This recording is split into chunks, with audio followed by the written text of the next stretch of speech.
everyone, and welcome back to the Great British Bake Off. It's Caramel Week and I've been so excited for this one because I am absolutely obsessed with making vegan caramel, and I cannot wait to find out what we're going to be making in this week's technical challenge. Now, if you're new here, my name is Angela, and every week I'm taking on one of the challenges from season 12 of the Great British Bake Off, so make sure you check out the other videos that I've already made this year. Let's find out what this week's challenge is. For your technical challenge today, Paul would love you to make 10 identical caramel biscuit bars. You have an hour and a half, which doesn't sound like long enough to me. Okay, so this one sounds really exciting. I cannot wait to have a go at this. I've made all the different elements individually before, but never put them together. Let's dive in and see how they turn out.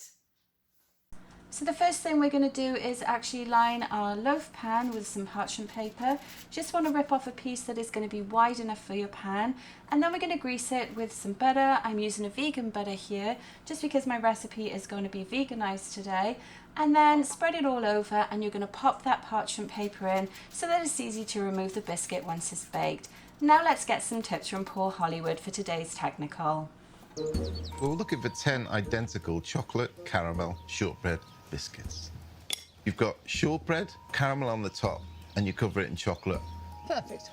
So let's go ahead and get our shortbread made next, and you just need 4 ingredients for this. I've chosen to use my stand mixer, but you could do this by hand with a wooden spoon as well. Add your sugar and your butter to your stand mixer and just mix it enough until it is light and creamy. The key with shortbread is that you don't want to overmix it. That's why it's called shortbread.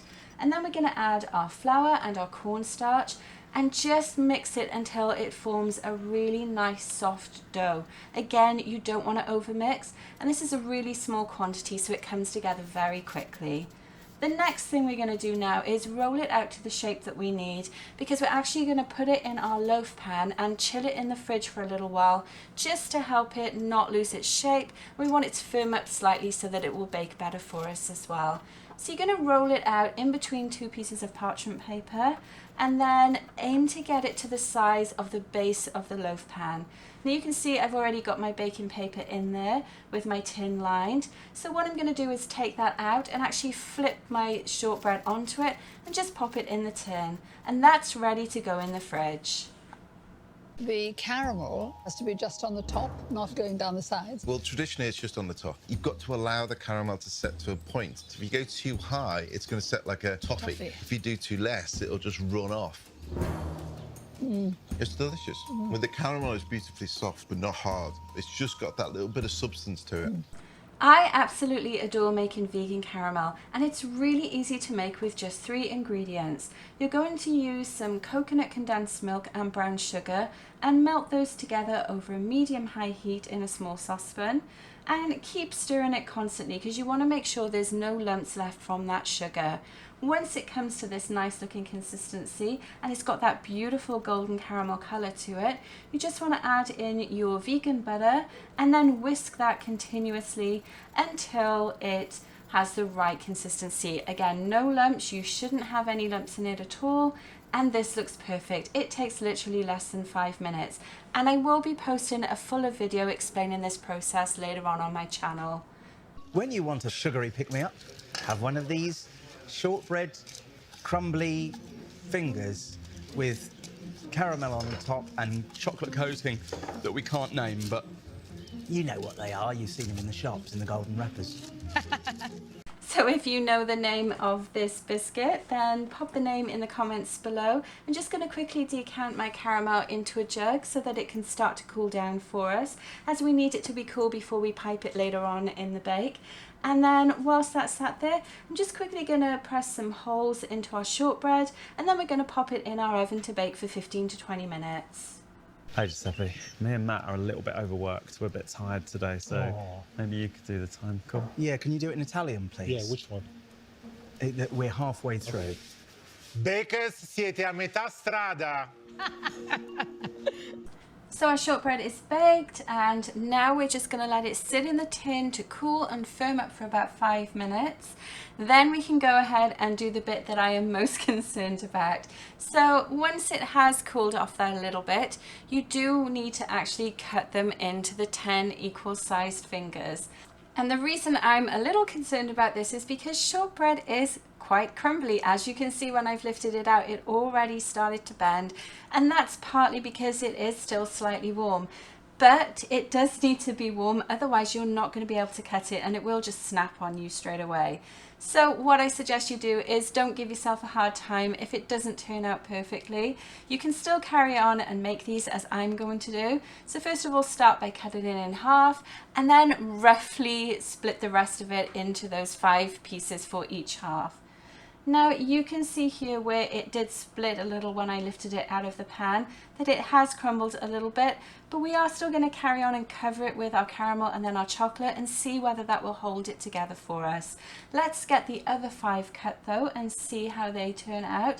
They do look fairly good, to be honest. I am quite surprised, just a little bit on the crumbly side for us. But there we go, there's our 10 kind of fingers cut. I know that the bakers had some challenges with this as well, and whatever happens, I think they're still going to taste great. Bakers, you have 15 minutes left. I'm gonna have to just try and pipe the caramel on. The caramel needs to be liquid enough to be pipeable, but stiff enough to stay up. Just about the right consistency. Mine won't come through. It's not pipeable. I'm going to try and soften it up again. Well, here goes with the tricky bit, piping the caramel. So all I've done is pop my caramel in a tipless bag. I will pop the link in the descriptions for you so you can purchase those as well. And then you just start piping it on top of your biscuit fingers. Now you can see right away my caramel is on the soft side. It's doing exactly what Paul Hollywood said it shouldn't do, and it is running off the side. So I'm going to go back and add a little bit more and hope that some stays in the right place. I would start melting the chocolate now. I'm thinking about how to do the coating. I thought of dipping, but the caramel layer is too delicate, so I'll pour it over. Is it just the top that needs to be coated? I don't know. Bakers, you have 5 minutes left. Stress, stress, stress. So the next part of the challenge is to take care of the chocolate work, and I've just gone ahead and melted some chocolate chips in the microwave so that it's almost at a pourable state. First thing is we're going to dip each of our fingers into the chocolate so that it can actually form a nice base for us. And once all of them are dipped, we're actually going to put them in the fridge as well, just to help firm them up for a few minutes because it is too warm in my kitchen. And we're going to need to transfer them for the final stage when we coat them. And look how much mess this has made. This is going to get messy. I'm just going to pour on top now. I feel like it's all gonna just fall off. Awful challenge. It's dripping everywhere. So as you can see, the bakers ran into quite a bit of trouble with their chocolate work for this. Looks like it's going to go that way for me too, but we're going to give it a go. My chocolate seems to have seized a little bit, so it is not as pourable as I would like it to be, but I'm still going to carry on, stick to the recipe as is and see how they turn out. But I kind of think I follow George's sentiments that this is not a great challenge this week. So let's keep going. I'm having to use my spoon to try and tease that chocolate to stay in the right place. But I think because my caramel is also quite loose, that it just doesn't want to stay in the right place. I still think they're going to taste good though. So let's see how it goes. It's kind of messy, but hey, it's chocolate work. It's always messy, isn't it? So let's turn it around and just make sure the sides are coated as well. I'm also seeming to run out of chocolate. So whether the recipe just wasn't quite enough this time around, the bakers did seem to have a lot more chocolate in their bowls when they did theirs in the show. But it's almost done. Let's see if we can just get those last bits covered. And then we're just going to let the fingers dry off for a while, and then we can come back and do one last thing for them. Bakers, you have 1 minute left. Right, cardigan is coming off. There needs to be a zigzag, right? I'm panicking. You can do this, kids. Can we really? He's not going to get perfection again. So we're on the final stretch. Let's get that zigzag piped on, and hopefully that will hide a lot of the mistakes that we've made on these chocolate fingers. So you just want to make sure your chocolate is still kind of pourable. If you get any hard bits, just cut the end off of your bag and then keep going until you complete all of them. And there you go, there's our completed chocolate caramel fingers.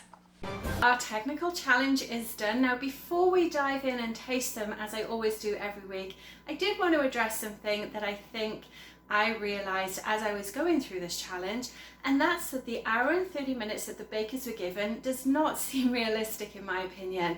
By the time you factor in that you need to let your shortbread chill for a while, you also need to let your caramel cool as well. It really does seem impossible to get this done in an hour and 30 minutes. And as you saw, I had some struggles because some of my elements were still too warm when I was trying to put this together. And I think in all, it probably took just under 3 hours in total to do the whole process. Anyway though, they have turned out okay. Let's try one and see what they taste like. Let's go for a small one. So they're still very sticky. It was a really messy process. In all honesty, if I wasn't dairy free, I would probably just buy these from the store instead.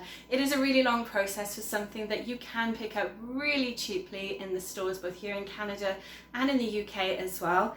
But anyway, let's see what they taste like. I'm gonna crack this one first. See, we've got that little bit of caramel, and as you saw, my caramel was too hot, so a lot of it did run off. It hasn't got that nice amount like we saw on the show. Let's try it.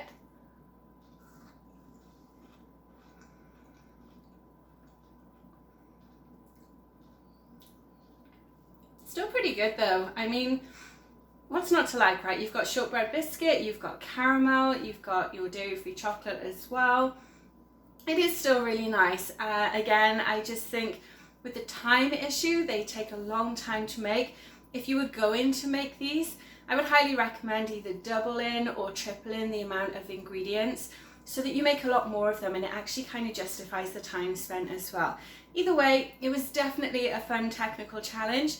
Next week is Free From Week, which I'm really excited about. I'm wondering what they're going to come up with because, as you know, all of my recipes are always dairy free. Quite often they're vegan as well. So I'm interested to see what they make the bakers do for next week's challenge. As always, thank you for being here. Don't forget to check out the other bake-off videos that I've been doing this series, and I'll see you on my next video. Thanks for watching.